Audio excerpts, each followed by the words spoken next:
Have you been seeing signs, synchronicities, repeating numbers? Do you identify as a witch or a spiritual woman or a pagan or a starseed or a twin flame? If so, this is for you, so keep watching. Welcome to part 2 of my Divine Feminine Awakening series. I have felt moved for a while to do this. I wrote a book last year. It's called The Slavery of Women, talking about how women have been suppressed through Christianity and the patriarchy for centuries. And it's time for us to rise up, spiritual women, reclaim our sisterhood and our places as the priestesses of the goddess, and to help the goddess rise again, because it's time. The goddess is so deeply connected to everything that is. They call it Gaia, Mother Earth, for a reason, because the earth and nature, all our feminine elements, women, we bring forth life from our bellies. And as mothers, I can't think of a more sacred thing that there is than bringing a child into this world and knowing that you have to care for them. And in the same way, our goddess mother, she wants to care for us. We are all her children. And here on this earth, we are one interconnected family. And as women, we intuitively know that sense of interconnectedness on a deeply more intuitive level than men do. Men are really in their heads, and women are very heart chakra. So a lot of what we know, we don't always know what we know it. Have you seen, like, ever gone to the psychic fair? Most of the psychics are women. Most tarot card readers here are women. Law of attraction, lucky girl syndrome, mostly women. So we do have this very deeply spiritual connection to the divine naturally inborn in us. And even in the Christian faith, most of the churchgoers are women, even though the hierarchy is overwhelmingly male. So women have this urge for something more, for our own personal connection with the divine. And we're searching for it all in different ways. And we're all across the globe in different places, different times. And we are so lucky to be able to have the internet to help us connect and to find each other and to create a beautiful community of worldwide spiritual women, so that we can rise together and help the earth rise and heal our mother Gaia, because climate change is probably the most looming threat that we face right now as humanity. And we're killing our mother, and it's time for that to stop. And as spiritual women, I feel like speaking about climate change is something that I am so passionately called to do. And if you look even at, like, the Dalai Lama, he's speaking about the same thing. And interestingly enough, in Tibetan Buddhism, they believe that women can achieve enlightenment more easily than men, because the element of wisdom is a female element. And the Dalai Lama, he's spoken about where he learned about compassion, and he said that his greatest teacher of compassion was his mother. So from coming from one of the greatest spiritual leaders of our time to say that his mother was the one who taught him, that speaks volumes as well. And if you're into tarot, I've got some stuff for you here. If you look just at the sequence of the cards and the Fool's Journey, look at the High Priestess. She's card number 2. The Lady in my deck, she's also called the Empress, number 3.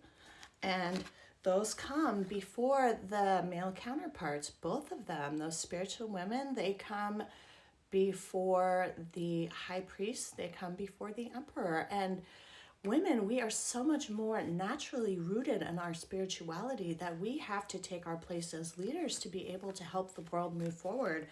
And these other cards here, we got Strength. And she is calming the wild beast, not with a sword, but with patience, with kindness, with peace.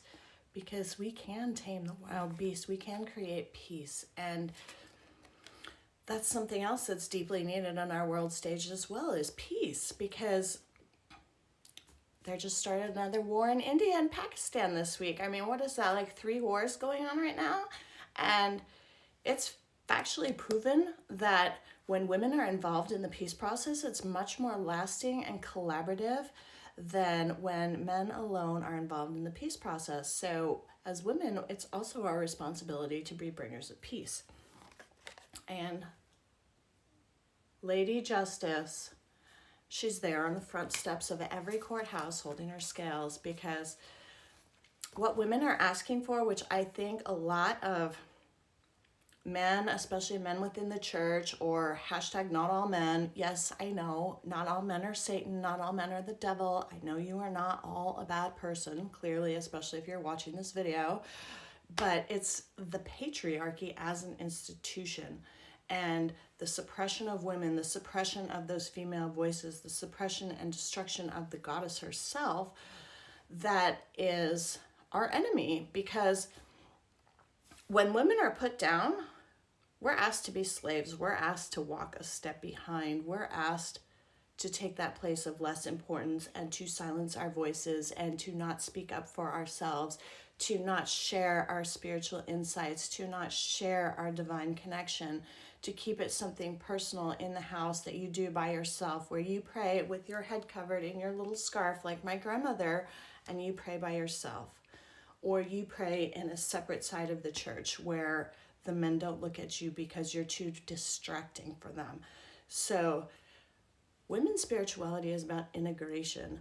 It's about the high priest and the high priestess walking hand in hand together, for those twin flame couples to unite, for healing to take place, for forgiveness to take place, for us to embrace each other. Women have never asked men to walk a step behind. All we want is to be there, standing by your side. We want to be equals. We want to be sharing in the decision-making capability of the world. We want to be sharing in spiritual and world leadership. And it's not like, I don't know, women are going around beating at men with sticks or something. Like, no, we're not doing that. Women protest and women use their voices.